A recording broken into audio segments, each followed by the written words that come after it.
Kanalıma ve videoma hoş gelmişsiniz. Bugün yanımda Fidan var. Fidan 2025-ci ildə buraxılış imtahanında, 9-cu sinif buraxılış imtahanında 300 bal göstərərək Respublika birincisi olmuşdur. Və biz bugün Fidanla bərabər 9-cu sinif buraxılış imtahanına necə hazırlaşmaq lazımdır, özümüz imtahana necə hazırlaşmışıq, hansı vəsaitlərdən istifadə etmişik və Fidana ən çox verilən sualları soruşacağıq. Mən Yaqub Əliyeva Fidan, Ayan dili 2025-ci ildə Dövlət İmtahan Mərkəzi tərəfindən keçirilən buraxılış imtahanında 300 bal toplayaraq Respublika birincisi olmuşam. Bugün birlikdə məsləhətlərimizi verəcəyik.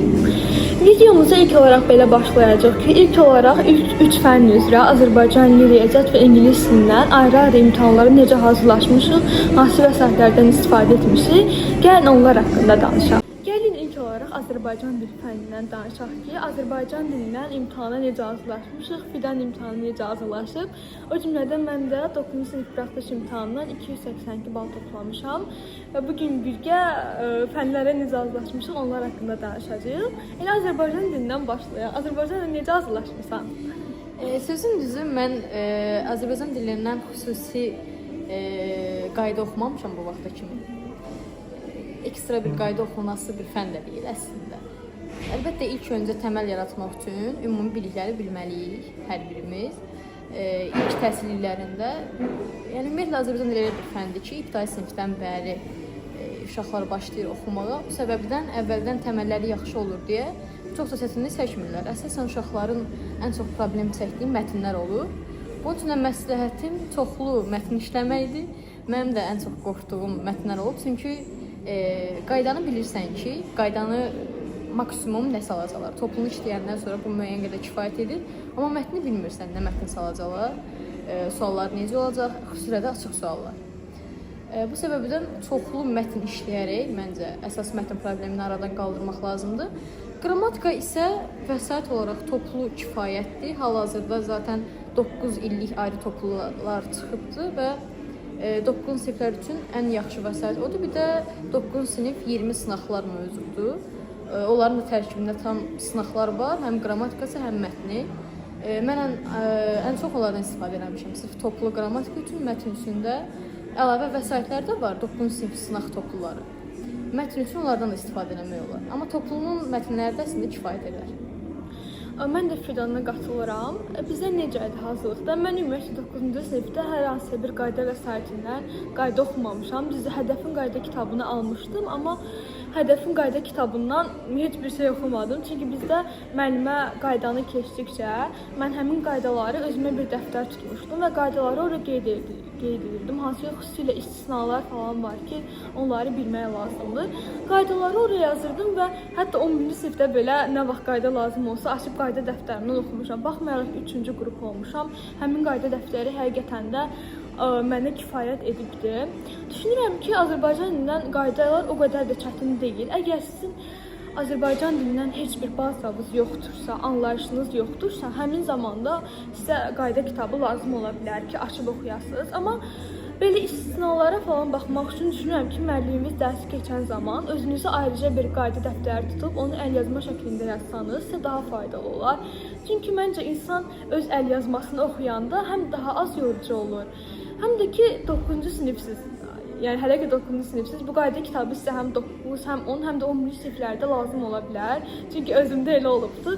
Və mən də eyni Fidan kimi 9-cu sinifdə əsas toplunu işləmişəm. Çünki 9-cu sinif imtahanı onsuz da o qədər də çətin olmur və 9-cu sinif imtahanının əsas məqsədi mən düşünürəm ki, sizi 11-ci sinif imtahanına hazırlaşdırmaqdır. Ona görə də əsas toplunu işləməyi bacarsanız, toplunun mətnləri olsun, qrammatikası olsun, siz üçün kifayətdir və mən əlavə olaraq toplunun mətnlərini bitirmişdim deyə 111 mətn kitabı var idi. Həmin mətn kitabında mən artıq yanvar ayına qədər işləyib bitirmişdim. Çünki toplunun mətnləri az idi, yəni 1-2 ay onları bitirmək olar. Əgər hər şeyi bitirmişsinizsə və işləməyə artıq vəsait tapırsınızsa, sizə tövsiyəm odur ki, 11-ci sinif toplusundakı mətnləri də alın işləyin və 20 sınaq kitabları var, hansı ki, xüsusən siz təkrara keçdiyiniz zaman, artıq imtahana yaxın dönəmlərdə yanvar-fevral aylarında o 20 sınaq toplusunu işləsəz, sizin düşünürəm daha faydalı olar. Həm təkrar kimi olar sizə, həm də ki imtahana bənzər suallar olur deyə daha çox təcrübə qazanmış olursunuz. Yəni belə Azərbaycan dilindən məncə topluluğunu işləsəniz, qaydaları normal oxusanız, ən çox tez işləsəniz və öncəki illərin buraxılış imtahanlarını işləsəniz, sizin üçün kifayət olar. İndi isə keçək riyaziyyatdan necə hazırlaşmaq lazımdır. Fidan bizə öz tövsiyələrini versin. Belə deyim, mən çox gələn suallardan biri də məhz riyaziyyatdır ki, mən riyaziyyatda problemim var, necə gücləndirə bilərəm, yaxşı yaza bilərəm.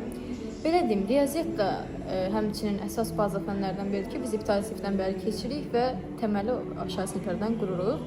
Əgər təməliniz aşağı siniflərdən varsa, 9-cu sinif sizin üçün imtahan rahat olacaq. Çünki 9-cu sinif imtahanında belə qeyri-adi bir şey yoxdur riyaziyyatdan. Xüsusi hazırlaşırsınızsa, belə deyim, ilk öncə toplu əlbəttə ki vacibdir, 20 sınaq əlavə olaraq. Bir də qayda vəsaiti olaraq güvən vəsaiti var, hansı ki həm qayda izahıdır, həm də daxilində test tapşırıqları da var. Qaydanı həmin vəsaitdən möhkəmlədib, qavrayandan sonra testi topludan işləmək məncə kifayətdir. Bir də əsas riyaziyyatın məğzi testdir. Sən qaydanı mükəmməl bilə bilərsən, amma test işləməmsən, sən onu qavraya bilməzsən. Yəni riyaziyyatın probleminin tək həlli deyərdim ki, testi nə qədər çox test işləsəniz, riyaziyyatla bağlı probleminiz aradan qalxacaq. Mən də Fidana qatılıram. Yəni riyaziyyat əslində 9-cu sinif şagirdləri çox soruşurlar ki, riyaziyyata necə hazırlaşır, amma əslində baxanda riyaziyyat 9-cu sinifdə çox asandır. Çünki çox çətin mövzu yoxdur. Yəni 11-ci sinifə keçəndə görəcəksiniz ki, əsas çətin mövzular 11-ci sinif imtahanına düşür. Hansı ki trigonometriyadır, yəni ən çətin uşaqlara gələn mövzulardan biri loqaritmadır.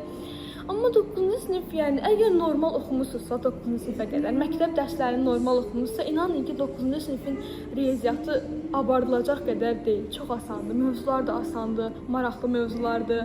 Həndəsə xüsusən 9-cu sinifdə çox maraqlıdır. Mən necə hazırlaşırdım? Mən elə bil ki, riyaziyyatdan hər hansı bir qayda kitabı əslində oxumurdum. Düzdür, almışdım Güvənin Fidan dediyi kimi bir kitabı var idi, 9-cu sinif buraxılış hazırlaşan uşaqlar üçün. Yarısı qaydaydı, yarısı isə test idi. Həmin kitabı almışdım, amma mənim riyaziyyat müəlliməm qaydaları yazdırırdı mənə. Hansı qaydalar ki, sırf imtahana düşürdü, yəni lazımsız qaydaları ümumiyyətcə sizə tövsiyə görmürəm oxumağa. Çünki boş yerə beyninizi yormağa dəyməz. Yəni əsasən hansı qaydalar çox düşürsən, onları bilsəz kifayətdir. Mənim müəlliməm həmin qaydaları dəftərə yazdırırdı və mən həmin qaydalardan oxuyurdum. O qaydalar da mənə həqiqətən də kifayət edirdi. Dediyim kimi, çünki 9-cu sinif imtahanı o qədər çətin deyil və gözünüzdə böyütməyinizə həqiqətən də ehtiyac yoxdur. Mən də riyaziyyatdan əsas elə toplunu işləyirdim. Amma topludan belə, çünki bizim dönəmimizdə toplu bölünməmişlər, 9-11 bir yerdə idi. Ona görə məsələn mən bütün toplunu işləmirdim. Mənim müəlliməm seçirdi ki, sizə hansı suallar ümumiyyətlə biz imtahana düşməyəcəksə, buraxılışa aid deyilsə, həmin testləri çıxırdı və mən yerdə qalanları işləyirdim. Və əgər sizin belə deyim, özünüz hazırlaşırsınızsa imtahana, yenə də buraxılış üçün sırf o toplunu işləyib müəllimlərin izahına da baxa bilərsiniz. Yəni 9-cu sinifdə belə deyim, müəllimsiz belə hazırlaşa bilərsiniz. Çünki imtahan o qədər də çətin deyil. Əsas siz odur ki, 9-cu sinifdə 11-ci sinifə baza yığmağa fokuslanın. Çünki 9-cu sinifdə riyaziyyatınız 9-a qədər zəif gəlibsə və 9-da ürəyli istəyən nəticə olmayıbsa, narahat olmayın. Çünki sizin qarşınızda daha 2 iliniz var və sizin üçün ən əsas 11-ci sinif imtahanıdır. 9-cu sinif imtahanı dediyim kimi sizi 11-ə hazırlaşdıran bir imtahandır və yenə də riyaziyyatdan əsas toplunu işləyin. Toplu ən əsaslı 20 sınağı işləyə bilərsiniz əlavə olaraq. Düz 20 sınaq daha çətin olur, yəni buraxılışdan çətin olur. Mən deyərdim hətta bloku uyğundur, amma yenə də riyaziyyatdan işləyə bilərsiniz və ən əsası öncəki illərin buraxılış imtahanlarını işləyin. İndi isə keçirik ingilis dilinə. İngilis dilində necə hazırlaşmışıq, nə tövsiyələr verə bilərik, o haqqda danışaq. İlk öncə mən sözün düzünü danışım. Mən 9-cu sinifə qədər ingilis dilindən xüsusi qrammatika bilgim yox idi. Yəni biraz yola vermişəm sözün düzü. Mən 8-ci sinifin yayında, 8-dən 9-a keçən yayda bütün qrammatika bazamı yığmışam. Düz söz bazam var idi, amma qrammatika cəhətdən tam belə qaydaları bilmirdim. O səbəbdən mən bir ay müddətində bütün qaydaları təkrarlamışam, yəni oxuyub öyrənmişəm. Bəziləri var ki, heç xəbərim yox idi o qaydalardan. O qaydaları öyrəndikdən sonra yay müddətində öyrənirdim mövzunu, sonra topluda onu tətbiq edirdim. Tam bitəndən sonra biraz vaxtım qaldı, güvənə də vaxt ayırdım, güvəndə vəsaitinə. Amma belə deyim də, yəni mən öz bu təcrübəmi bölüşürəm ki, ingilis dili çox çətin bir fən deyil. Hansı ki, mən bir ay ərzində bütün sıfırdan qrammatikanı bitirmişəm və hal-hazırda qrammatikadan problemim yoxdur. İngilis dili elə bir fəndir ki, sən qrammatikanı bir dəfə öyrəndin, qavradın. Yəni ingilis dilinin təkrarlanması bir şey yoxdur. Ola bilər istisna hallar olsun, əlavə bəzi nüanslar olsun ki, onu təkrarlayasan. Bir də ingilisdə əsas məsələ söz bazasıdır, hansı ki, həm sizin reading üçün lazımdır, həm də listening, həm də hal-hazırda şəkil təsviri, writing üçün lazım olacaq. Onun üçün də ən yaxşı vəsait Nərgiz Nəzəfin vəsaitidir. Böyük ehtimal bir çox şagirdlər ondan istifadə edir. Həmin o Nərgiz Nəzəfin yaşıl üzlü vəsaitinin arxasında sinif üzrə sözlər var, hansı ki, Topulda istifadə olunur. Mən şəxsən ondan istifadə eləmişəm və hələ də eləyirəm və hər kəsin o məsləhət görürəm. İkinci bir nüans hansı ki, şəkil təsviri, hər kəsin əsas qorxusu, yaralı yeri. Çünki bu vaxta kimi maksimum sadəcə 11-ci sinifdə 3 cümləlik esse yazırdı uşaqlar. İndi birdən-birə belə bir şəkil təsvirinə, hətta 11-ci sinifdə demirəm belə 100 sözlük esse bilmirik neyinəcək. Amma indi şəkil təsviri, əslində mən də 9-cu sinifə təzə başlayanda şəkil təsviri mənə çox qorxulu gəlirdi. Çünki ömrümdə esse yazmamışdım, ingilis dilində xüsusilə. Amma insan yazdıqdan sonra həqiqətən görür ki, alınır. Mən ilk aylarda yaza bilmirdim. 2-3 cümlə yazırdım, yarımçıq qalırdı, ağlıma fikir gəlmirdi. Şəklə baxırdım, bilmirdim nə yazım, girişi necə başlayım, orta necə gətirim. Amma bir neçə aydan sonra gördüm ki, həqiqətən də bu qədər çətin görünən şey əslində asan bir şeymiş. İnsan yazdıqca öyrəşir. Mənim məsələn orada belə ipucu dediyim, mən şablon özümə çıxarmışdım. Şablon deyərkən hazır bilirdim ki, mən girişdə nə yazacağam. Orada məsələn storieslərdə hekayə yazırıq. Başrol kim, adlar falan. Mən məsələn Əli ilə Nuray yazırdım. Fərqi yoxdur. Yəni əlavə ekstra vaxt itirmirsən ki, mən buna nə ad qoyum, buna nə ad qoyum.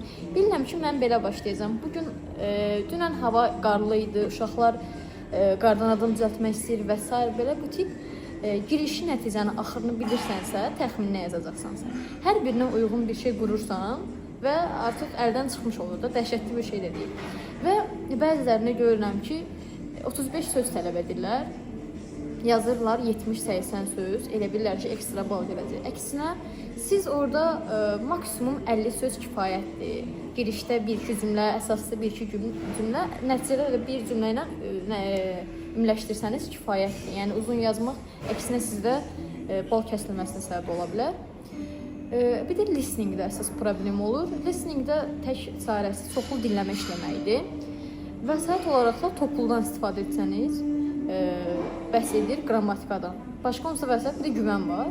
Topulu bitirsəniz, tez bitirsəniz, güvənə də baxa bilərsiniz. Bir də 20 sınaq ingilis dili həqiqətən çox əladır. Belə deyim, məsələn, bizim imtahanın listeningi mövzusu Michael Jackson barədə idi. Biz imtahandan bir gün qabaq 20 sınağın səhv eləmirəmsə 19-cu sınağında mətn işlədik. Həmin mətndə Michael Jacksondan eynidir. Yəni eyni mövzuydu. Ay nə gözəl. Yəni mən imtahanda başlayanda listeningi görəndə həqiqətən çox sevinmişdim. Çünki bilirdim də, yəni mövzu nədir? Yəni qulaq asmadan bilirdim ki, nədir, nədən bəhs edir və yaza biləcəm də. Çünki din bilir də nə salır. Öz yazdığına uyğun bir şey salacaq. Bir də əlavə əslində listening materialları var. Həm də şəkil təsviri, səhv eləmirəmsə adını unutdum, amma ən çox vəsaitlərdən salırlar. Bizim ilin imtahanında bir kitabdan salmışdılar, güvənin deyəsən bir vəsaitindən salmışdılar şəkilləri. Əslində şəklin də fərqi yoxdur, amma çoxu bir eyni tip olur da, belə yəni hekayə yaza bilirsən, problem olmur. Yəni tək məsləhətim hal-hazırda ən əsas söz bazanızı yaxşılaşdırın, çünki ən çox hal-hazırda imtahanı söz yönümlü edirlər, hansı ki, həm listeningə, həm readingə, həm də writingə çox önəm verirlər. Qrammatika ən sadəsidir, getdikcə sual sayını da azaldırlar və həqiqətən də asandır. Dediyim kimi, bir aya həll olunması bir şeydir. Yəni üstünə düşsəniz, ingilis dilindən heç bir probleminiz qalmayacaq. Yəni ən az qorxulası fən ingilis dilində həqiqətən də. Mən də tamamilə Fidana qatılıram. Düzdür, mənim ilimdə şəkil təsviri olmamışdı. Bizdə esse yazmaq lazım idi, minimum 3 cümlə ilə. Amma mən düşünürəm ki, şəkil təsvirini gözünüzə böyütməyə ehtiyac yoxdur. Çünki bəzi uşaqlara 3 cümlə yazanda həqiqətən ideya gəlmir və bilmirlər ki, nə yazsınlar. Yəni amma şəkil təsviri elədi ki, ən azından gözünüzün qarşısında bir hekayə kimi bir şəkil olur və siz beyninizə necə canlandıra bilirsiniz. Mən çox görmüşəm ki, məsələn, uşağın söz bazası da yaxşıdır, amma heç bu uşaq Azərbaycan dilində cümlə qura bilmir. Qaldı ki, ingilis dilində götürsün 4-5 cümlə yazsın və Ona görə də şəkil təsvirini həqiqətən gözünüzdə böyütməyin. Sadəcə dərsdə çox məşq eləyin, evdə gəlin, özünüzə bir şəkil qoyun, həmin şəkil haqqında yazın və bu həqiqətən də çətin deyil. Ən əsası mən düşünürəm ki, ingilis dilində listening bölməsidir. Çünki uşaqların əsasən səhvləri ilə dinləmədən çıxır. Bəzən dinləmə yaxşı eşidilmir, bəzən sözü anlaya bilmirlər. Ona görə dinləməni çox işləyin. Və bəzən uşaqlar çox belə dərs oxumaq istəmirlər. Onlara da ingilis dilindən nə tövsiyə edə bilərəm? Podkastlar dinləyin. Tutaq ki, yolda gedə-gedə özünüzə bir podkast açın, maraqlı sizə uyğun gələcək bir mövzusa onu dinləyin. Və yaxud da ki, nə edə bilərsiniz? Bir kino açın ingilis dilində, amma ingilis dilində baxın. İlk olaraq həmin kinonu altyazı ilə izləyin. Tutaq qısa metrajlı bir film izləyə bilərsiniz, 10 dəqiqəlik, 15 dəqiqəlik. Açın ilk olaraq onu altyazı ilə izləyin ingilis dilində. Görün siz həqiqətən də sözü eşitdiyiniz kimi görə bilirsinizmi oxuyanda, yoxsa siz eşitmənizdə problem var, yəni belə hallar ola bilir. Daha sonra altyazı ilə yox, altyazını bağlayın və normal baxın. Artıq siz bir dəfə, 2 dəfə, 3 dəfə ingilis dilində kinolara baxdıqca, dinləmələrə qulaq asdıqca inanın ki, istər-istəməz, yəni sizdə formalaşacaq ingilis dili dinləmə bacarığı. Yəni ona görə də əsas çoxlu dinləməyinizdir, işləməyinizdir. Bəzən soruşlar ki, dinləməni necə düzəldək? Dinləməni dinləyərək düzəldə bilərsiniz. Mətni necə düzəldə? İngilis dilində mətnləri. İngilis dilində mətnləri asan da olur. İngilis dilində mətnlər indi yəqin ki, mətnlər düşür. Bəli. Çünki bizim dövrdə biraz fərqlənibdir. Necə edə bilərsiniz? İlk olaraq mətn işləyən zaman birinci mətnin suallarını oxuyun. Suallarını oxuyun, açar sözləri kruqlayın, işarələyin, ondan sonra mətnə keçin.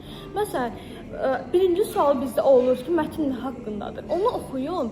Çünki siz zaten onu oxuyanda mətnin ilk 3-4 cümləsindən başa düşəcəksiniz ki, mətn nə haqqındadır. Yəni siz biri var mətni oxuyub suallara qayıdıb təzə mətnə qayıdasınız. Biri də var ki, sualları oxuyub mətnə keçəsiniz. Ona görə də mənim ən böyük tövsiyəm odur ki, birinci sualları oxuyun. Sualları oxuyandan sonra mətnə keçəndə həqiqətən də özünüzlə bir fərq yarandığını hiss edəcəksiniz. Məncə ingilis dilində qayda kitabım var idi, Nərgiz Nəcəfin qayda kitabı. Amma onu yəni 2 dəfə açmışam, gerisini açmamışam. Çünki bizdə müəllimə qaydanı 9-cu sinifdə izah etdikcə mən lazım olan qeydləri aparırdım və dəftərdən baxanda həqiqətən mənə çox rahat idi. Hər 3 fəndən də yəni demək olar ki, mən qayda kitabı oxumamışam. Sizə tövsiyə edirəm ki, məncə düzgün müəllim seçimi çox önəmlidir. Çünki ingilis dili elə bir fəndir ki, yəni çox çətin bir fən deyildi. Məsələn, biz ingilis dilində hər dərs sınaq işləyirik və o sınaqlar bizim həm dinləməmizin, həm oxu bacarıqlarımızın, həm də ki, qrammatikamızın inkişafına çox təkan verdi. Xüsusən də qrammatikanı yaxşı öyrənmək üçün çoxlu test işləməlisiniz. Çünki zaten suallar bir-birinə oxşardı. Ona görə də çalışın ki, dərsdə, evdə çoxlu test işləyəsiniz. Qrammatikanızı belə daha da yaxşılaşdıra bilərsiniz. İndi isə Fidana ən çox verilən sualları soruşacağıq. Ən məşhur sualımız odur ki, gündə neçə saat dərs oxuyurdun? Bəli, ən çox gələn suallardan biri budur ki, yəni gündə neçə saat dərs oxuyurdum. Birincisi, mən oxuduğum saatı saymamışam bu vaxta kimi. Yəni səhər məktəbə gedirdim, ondan sonra hazırlığa, hazırlıqdan gələndən sonra da ümumi tapşırıqlarıma vaxt ayırırdım təkrara dərsə. Təxminən hazırlıqdan sonraki müddətdə 2-3 saat seçə bilirdim, mənim tapşırığımdan asılı idi. Belə deyim. Və belə anlayış var ki, sən nə qədər çox dərs oxusan, o qədər yaxşı nəticə göstərəcəksən. Bu belə deyil. Elə uşaq ola bilər ki, 10 saat dərs oxuyub və müəyyən bir şey öyrənib. Elə uşaq var ki, həmin o uşağın 10 saatda oxuduğunu 2 saatda daha yaxşı səviyyədə öyrənib. Yəni əsas vaxtın deyil, əsas o vaxtda oxuduğun dərsin keyfiyyətidir. Mən uzun müddət oxuya bilmirdim. 2 saat maksimum. Onsuz da vaxtım da qalmırdı. Saat 8-ə 9-a evə gəlirdim hazırlıqlardan. Qalan vaxt ərzində tapşırıqlarımı edirdim. Maksimum keyfiyyətdə etməyə çalışırdım. Məsələn, mən əvvəl olimpiyadaya hazırlaşanda, məsələn, tapşırıqlarımı qəti çatdıra bilmirdim. 8-ci sinifdə, 7-ci sinifdə. Amma 9-cu sinifdə artıq öyrəşdim hazırlıqlara. Sanki daha az vaxtda daha çox tapşırıq etməyə başlayırdım. İnsan öyrəşdikcə daha rahat eləyə bilir. Həqiqətən də siz hazırlıqlara başlayandan sonra görəcəksiniz ki, 2-3 saata əvvəl sizə gözünüzə çox gələn şeyləri daha rahat eləyə biləcəksiniz. Dediyim kimi, yəni əsas vaxtda yox, keyfiyyətə baxın da. Siz 2 saata daha yaxşı öyrənə bilərsiniz. Bəlkə də yəni təbii ki, mən də Fidana qatılıram ki, 6 saat dərs oxuyub, verimsiz dərs oxumağınızdansa 3 saat oxuyun, 2 saat oxuyun və normal oxuyun. İnanın ki, mən düşünürəm ki, yüksək bal yığan heç bir şagird oturub saatını saymır ki, mən neçə saat dərs oxudum. Bəzən uşaqlar saatla ölçürlər, dərsə başlayan andan qoyurlar ki, mən bugün 3 saat mütləq dərs oxumalıyam. Yəni 3 saat, 4 saat bəzən oxuyurlar, amma biz keyfiyyətli dərs oxumaq lazımdır, düzgün oxumaq lazımdır. Xüsusən 9-cu sinif imtahanına hazırlaşanda mən düşünürəm ki, 9-cu sinif imtahanı elə bir imtahandır ki, siz əgər müəlliminizin dediyi hər şeyi yerinə yetirsəniz və müəllim seçimini doğru etsəniz, inanın ki, yəni 250 baldan çox yığmaq, 260, 270 yığmaq o qədər də çətin bir şey deyil. Sadəcə əsas olan odur ki, davamlılığınızı qorumaq lazımdır və motivasiya qaynağınızı, motivasiya deməyim də, disiplin daha önəmlidir motivasiyadan. Elə motivasiya demişkən, Fidandan soruşaq ki, bəs sən necə motivasiyanı qorurdun? Yəni 3 bal yığanda motivasiya qaynağı nə olurdu? Belə deyim də, mən ilk öncə bu planı, bu məqsədi 8-ci sinifdə qoydum ki, 9-cu sinif imtahanında yüksək nəticə əldə etmək istəyirəm. 300 planı qoymamışdım əslində. 280, 90 bu tip bir şey istəyirdim. Ondan sonra bəzi təkliflər gəldi ki, bəlkə 300-ə çalışasan. Ondan sonra mənə həvəs gəldi. Mən şəxsən yüksək nəticəni həmişə sevən biri olmuşam. Qalibiyyəti sevəndə, əlbəttə ki, hər insan istəyir, birinciliyi sevər. Onun üçün özümə məqsəd qoydum ki, mən 300 bal toplayacağam. Mənim ən böyük dəstəkçilərim müəllimlərim olub hər zaman, çox sağ olsunlar.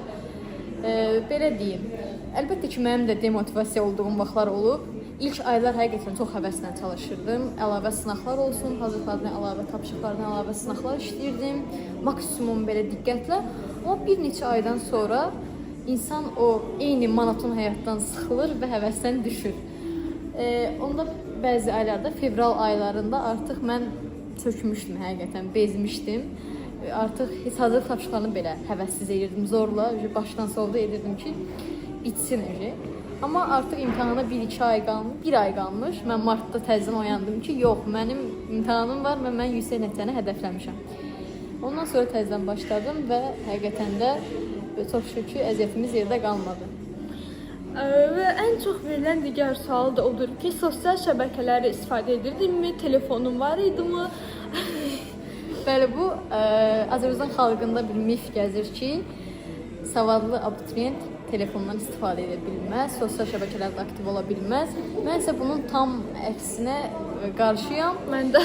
Yəni mən telefonumla var, çox şükür ki, və bütün sosial şəbəkələrdə aktiv idim həqiqətən də. Sadəcə şagird balansı saxlamağı bacarmalıdır. Bir müddətdən sonra sən, yəni bütün gününü dərsə sərf edəndən sonra insan artıq o monoton həyatdan sıxılır və yəni dərsə həvəs edəcək şeylər axtarır və tamamilə soyuyursan dərsdən. Ondansa sən balanslı şəkildə telefondan, yəni əyləncədən istifadə edəsən, yəni sıxılmayacaqsan da, özünə daha rahat bir şərait yaratmalısan ki, sən ondan sıxılmayasan. Mən də tamamilə qatılıram. Tutaq ki, belə edə bilərsiniz ki, öz disiplininizi qorumaq üçün. Axşam tutaq ki, dərslərinizin hər birini bitirdiniz və özünüzə bir motivasiya qaynağı kimi bir şey götürün. Sanki özünüzü mükafatlandırırsınız. Tutaq ki, davamlılığınızı qorumaq üçün bunu tövsiyə edə bilərəm. Məsələn, bir kinoya baxa bilərsiniz, bir serial izləyə bilərsiniz ki, məsələn, amma limit keçirmə şərti ilə. Yəni tutaq ki, hər günə bir bölüm izləyə bilərəm, belə özünüzə qoya bilərsiniz. Amma nə vaxt izləyə bilərəm? Dərslərimi bitirəndən sonra izləyə bilərəm. Məncə belə bir özünüzə motivasiya mənbəyi kimi qoysanız və yaxud da desəz ki, mən 10 dəqiqə yürüyüşə çıxacağam, amma dərsimi bitirəndən sonra. Və bəzən həqiqətən insan öz motivasiyasını saxlaya bilmir. Bu hər birimizdə olub. Bəzən mən sizə tövsiyə görürəm ki, yorulanda, enerjiniz olmayanda bəzən dincəlməyi də bacarmaq lazımdır. Bəli, özünüzü məcburlənməyin. Yəni heç vaxt özünüzü sizin 9-cu sinif imtahanıdır. Yəni qarşıda sizin taleyiniz, bəziləri deyir ki, taleyiniz həll olunur. Heç inanmayın belə şeylərə. Taleyiniz falan həll olunmur həqiqətən. Nə sizin 9-cu sinif imtahanı, nə 10, nə 11, heç vaxt sizin taleyiniz həll olunmayacaq. Sizin həyatınız hələ qarşıdadır. Ona görə əyləncənizə də vaxt ayırın, dostlarınızla da görüşün, sosial şəbəkədə istifadə edə bilərsiniz. Amma ən önəmlisi odur ki, hər şeyə vaxt ayırmağı bacarasınız və bu balansı qorumağı bacaranda inanın ki, hər şey daha rahat olur. Mən özüm də sosial şəbəkələrdən istifadə etmişəm. Hətta 11-ci sinif imtahanında imtahanla bərabər 3 ədəd yarışmaya da qoşulmuşam, amma mənə heç bir maneçiliyi törətməyib. Çünki siz əgər özünüz həqiqətən də qarşınıza bir məqsəd qoymusunuzsa, inanın ki, bunu bacarmaq o qədər də çətin deyil. İndi gələk bir çox valideynin, belə deyim, şagirdlərdən çox valideynlərin əsas maraq mövzusu sınaqlardır ki, övladlarımızı hansı sınaqlara göndərək, bütün sınaqlara göndərməliyik. Məsələn, Fidan, sən hansı sınaqlara gedirdin? Mən belə deyim də, ancaq OTK sınaqlarına getmişəm. Güvənə cəmi bir dəfə getdim, o da ən axırıncı sınaq idi. Onu da OTK ilə birgə getdim həmin gün. Belə deyim, sınaq vacibdir həqiqətən də. Hansı ki, həm şagirddə vaxt bölgüsünü formalaşdırır, həm imtahan mühitinə öyrəşirsən, həyəcan aradan müəyyən qədər qalxır, kodlaşdırma barədə təcrübən artır və belə deyim də, həm də daha çox sual tipi görmüş olursan da. Nə qədər çox sual tipi ilə tanış olsan, imtahan şəraitinə uyğunlaşsan, imtahanda daha az stressli və daha yaxşı nəticəni əldə edə biləcəksən. Və ən çox problem Ayan dediyi kimi hansı sınaqlara gedim. Yəni belə deyim də, ən yaxşısı mənim üçün məncə OTK-dır, buraxılış sınaqları üçün. Digər dəyərdir, Kaspidir, bunlara məncə ehtiyac yoxdur heç həqiqətən. Əlavə olaraq PDF-ləri zaten Telegram kanallarında paylaşılır, oturub işləyə bilərsiniz. Amma sırf pul verib getmək istəyirsinizsə OTK-ya gedin, OTK-nın üstünü tutun. DİM modelinə ən çox uyğun olan OTK-dır həqiqətən də. Və mütləq gedin. Ən önəmlisi o. Çünki çalışın bütün sınaqlara gedin, əgər uyğundursa. Çünki ən əsası dediyim kimi vaxt bölgüsü və imtahan mühitinə öyrəşməkdir. Sən əla bilmiş ola bilərsənsə, amma imtahanda vaxt bölgüsünü düzgün qurmazsan, bildiklərin də hədər gedər, yaza bilməzsən. Onun üçün sınaq yaxşıdır ki, sən həm imtahan mühiti ilə tanış olursan, həm vaxt bölgüsünü düzgün edirsən, həm də yüksək nəticə əldə edə bilirsən. Amma mən isə 9-cu sinif imtahana hazırlaşanda demək olar heç bir sınağa getməmişəm. Sadəcə bir dəfə riyaziyyat müəllimin təkidləri ilə güvən sınağına getmişdim. Ondan sonra heç bir sınağa getməmişəm. Yəni çünki mən bilirdim ki, 3 fəndir və mən bu fənni çatdıracağam da. Çünki özüm də evdə oturub bəzən sınaqları işləyirdim. Məncə əgər sırf sınağa gedəcəksinizsə, Fidanın dediyi kimi OTK sınağına gedin və mütləq hər sınağa getməlisiniz deyə bir şey yoxdur. Əgər vaxtı həqiqətən çatdıra bilirsinizsə, mən düşünürəm ki, hər dəfə sınağa o qədər pul verib getməyə dəyməz. Yəni zaten o sınağın 1 saat sonra PDF-i çıxır. Mən biraz sevirdim sınaqları, ona görə çox getmişəm. Bəzən məsələn uşaqlar olur ki, motivasiya alırlar o sınaqlardan ki, daha çox bal yığanda özgüvən artır. Həqiqətən görürsüz ki, öz əziyyətinizin qarşılığını alırsınız. Bəli, bunlar üçün getmək olar, amma sınağın 1 saat sonra PDF-ləri çıxır. Özünüzə vaxt qoyub PDF-ləri gedib çıxartdıra bilərsiniz və yaxud da telefondan da işləyə bilərsiniz. Yəni bir dənə sınağa gedəcəksə, boş-boş sınaqlara, belə deyim, mənasız sınaqlara, buraxılışla əlaqəsi olmayan sınaqlara getməyinizə ehtiyac yoxdur. Sadəcə OTK-yə getməyiniz kifayətdir məncə. Və nəticənizdən heç vaxt qorxmayın ki, mən sınaqda pis nəticə əldə etdim, imtahanda yaza bilməyəcəm. Mən ilk sınağımda əslində belə deyim, OTK-nın 9 dənə sınağı vardı, mən 9 dənə getmişdim. İlk sınağımda 270 yazmışdım və məni 300 hədəflədiyim üçün mənə çox zəif gəlmişdi. Ay Allah, mən niyə belə yazdım, 300 yaza bilməyəcəm və həqiqətən həvəsdən düşmüşdüm. Amma ətrafımda hər kəs dedi ki, sən növbəti sınaqlarda mütləq artıracaqsan. Və həqiqətən də elə oldu. Növbəti sınaqlar getdikcə gördüm ki, həqiqətən də və bal artım vardı. 270, 75, 78, 80, 90 və müəyyən bir vaxt oldu ki, mən həqiqətən sınaqda 300 yığdım və ondan sonra inancım tam oldu ki, mən inşallah 300 yığa biləcəm. Yəni əsas o dediyim odur ki, sınaq nəticəsi heç nə ifadə eləmir.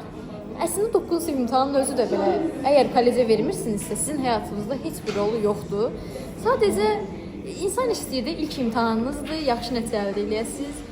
Ola bilər, çalışın, əldə edə bilərsiniz. Yəni ekstra bir çətinlik yoxdur.